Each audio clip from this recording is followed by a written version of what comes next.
In total, approximately 150,000 cubic meters of mud was emplaced, covering 24 acres or 0.1 square kilometers of land. So, what exactly had just occurred? An uncommon paroxysm and eruption of a mud volcano known as El Arboreto. Mud volcanoes, despite their mud volcano information name, are not true volcanoes, as they do not erupt any lava. While mud volcanoes can be associated with actual volcanoes such as at the Salton Buttes volcano in California, where carbon dioxide propels mud upwards due to the heat transferred from underlying magma, they can also form in non-volcanic environments due to the at-depth presence of natural gas deposits. In other words, all that is needed for a mud volcano to form is a layer of loose sediment, groundwater, and abundant pressurized gas underground. This is why, for example, the nation of Azerbaijan contains half of the world's mud volcanoes, due to its abundant natural gas reserves. And some of its mud volcanoes have recently produced eruptions which ignited large amounts of rising methane, including Dasli Ada on July 4, 2021, which produced a 500-meter-high fireball.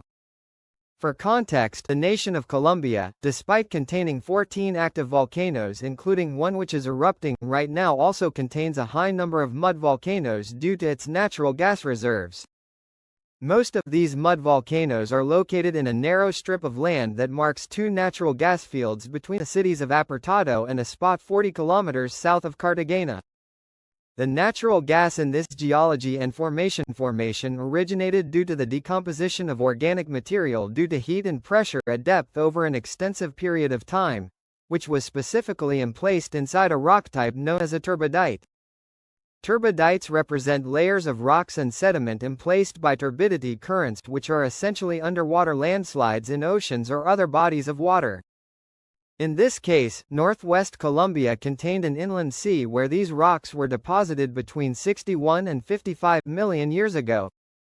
As the remains of ancient marine microorganisms buried underneath these rocks and a layer of limestone, it generated large amounts of natural gas, albeit primarily methane. This gas remained trapped under the surface and was subsequently overlaid by 2,200 feet of rock until a series of large thrust faults formed. This created gaps in the overlying caprock, meaning the faults, which acts as paths of least resistance, could now carry methane to the surface. At depth, this methane was trapped within groundwater, which itself captured natural gas as it eroded underlying sedimentary rock that contained this dissolved gas.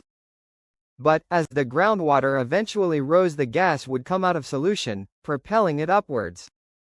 Typically, this created mud volcanoes which would erupt at a rate of no more than 1 cubic meter a day during the vast majority of its lifespan.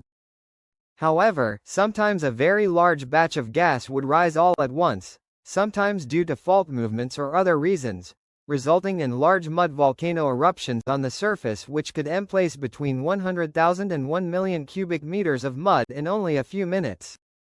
This is what caused such a large eruption to occur on November 11 of 2024, and since the methane it contained is lighter than air, it quickly rose. All that was needed for the spark methane to ignite was for an electric shock to be generated, equivalent or larger to one that would occur after rubbing your feet over carpet and then touching a doorknob in winter. In this case, the static electricity was generated by either the motion of millions of tiny particles of mud or due to larger rocks banging against each other in the upward mud plume that generated a spark. For context, the El Arboreto mud volcano which just erupted is the exact same one that produced a deadly eruption in